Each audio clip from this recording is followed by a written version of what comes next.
Well, let's check in now with Bruce Herron and the Herron Advisory Group for a look at your market report.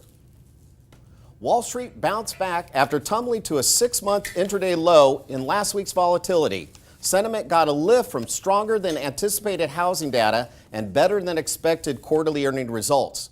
Now let's take a look and see how the benchmarks ended on the week.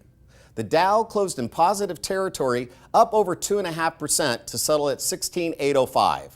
The Nasdaq surged, gaining over 5%, closing at 4484, and the S&P 500 increased just over 4% to end at 1965.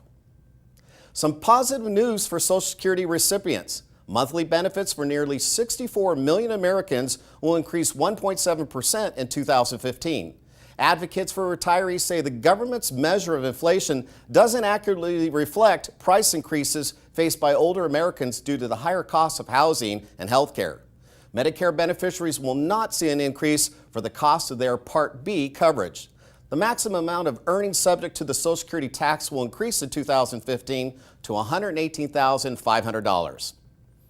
And while we're on the subject of Social Security, for the first time, most American adults are not married. Fewer marriages mean fewer kids and eventually fewer taxpayers. This may be a bad news for government-sponsored retirement programs and Social Security. Without reform, economists predict the new singles majority will threaten funding for future retiree benefits. The youngest baby boomers turn 67 in the year 2031 when they'll qualify for full Social Security benefits.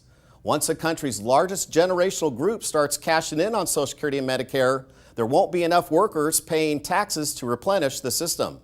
The trustees' annual report says the Social Security Trust Fund is due to be solvent in the year 2031.